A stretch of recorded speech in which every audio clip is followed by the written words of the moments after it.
கன்னியாகுமரி அணு கனிம சுரங்க திட்ட விவகாரத்தில் தாவேக அரசுக்கு பூவிளக்கின் நண்பர்கள் கண்டனத்தை தெரிவித்துள்ளனர். IREL நிறுவனத்திற்கு வழங்கப்பட்ட நில ஒதுக்கீட்டிற்கான கால நீட்டிப்பு அரசாணையை ரத்து செய்ய வேண்டும் என்றும் பூவிளக்கின் நண்பர்கள் தாவேக அரசிடம் கேட்டிருக்கிறார்கள். அரசாணையை ரத்து செய்ய தாவேக அரசுக்கு பூவிளக்கின் நண்பர்கள் வலியுறுத்தியுள்ளனர்.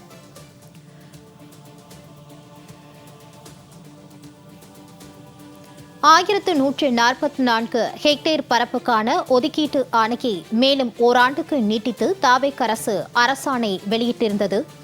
இந்த நிலையில் பூவிளக்கின் நண்பர்கள் தாவேக அரசுக்கு கண்டனம் தெரிவித்திருக்கிறார்கள். கன்னியாகுமரி அணு கனிம சுரங்க திட்ட விவகாரத்தில் தாவேக அரசுக்கு பூவிளக்கின் நண்பர்கள் கண்டனம் தெரிவித்துள்ளனர்.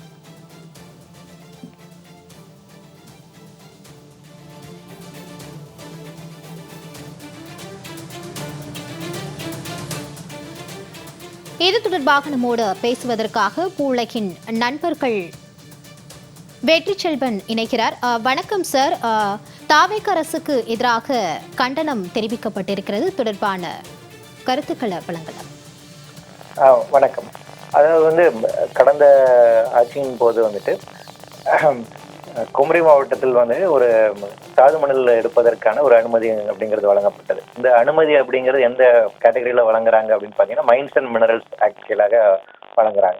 So mines and minerals construction rule Tamil Nadu rules அப்படிங்கிறது தனியாக இருக்கு. அதில் கனிமத்துக்கான அந்த லைசன்ஸ் அப்படிங்கிறது வழங்கப்படுகிறது. இந்த லைசன்ஸ் அப்படிங்கிறது 5 ஆண்டு காலத்திற்கு மட்டுமே வழங்கப்படும். அந்த லைசன்ஸ் இருக்கின்ற ஒரு காலகட்டத்தில் என்விரான்மெண்ட் கிளியரன்ஸ், சிஆர்எஸ்எஸ் கிளியரன்ஸ் வாங்க வேண்டும். இது சட்டப்படியாக இருக்கும் நடைமுறை. தற்போது அந்த 5 ஆண்டுகளுக்கு பின்பாகவும் கடந்த காலங்களில் எதிர்ப்பு காரணமாக மேற்கொண்டு அடுத்த கட்ட அனுமதிகள் வழங்கப்படாமல் நிலுவையில் இருந்தது. ஸோ இப்போ என்ன பண்ணியிருக்காங்க அப்படின்னு பார்த்தீங்கன்னா, தற்போதைய தாவேக அரசாங்கம் அந்த லைசன்ஸை 1 இயர் எக்ஸ்டெண்ட் பண்ணியிருக்காங்க.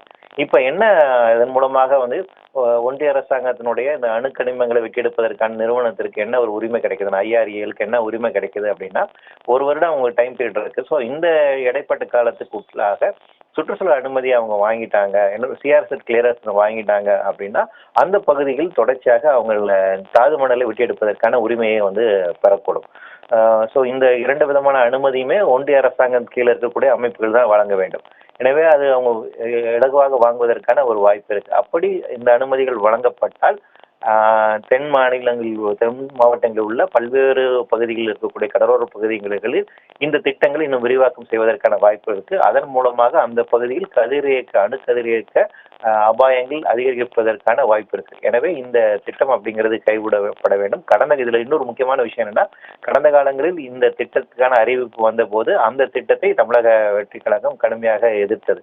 இன்னும் சொல்ல போனால் அவர்களுடைய தேர்தல் வாக்குறுதியில கூட அவங்க ரொம்ப தெளிவாக அதை குறிப்பிட்டாங்க, இந்த திட்டத்தை நாங்க அனுமதிக்க மாட்டோம்னு.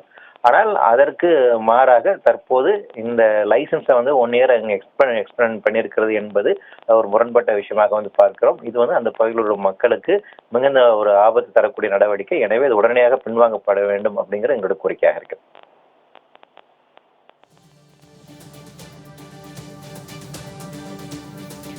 சார், இணைப்பில் உங்களோட கருத்துக்களை வழங்கியமைக்கு நன்றி சார்.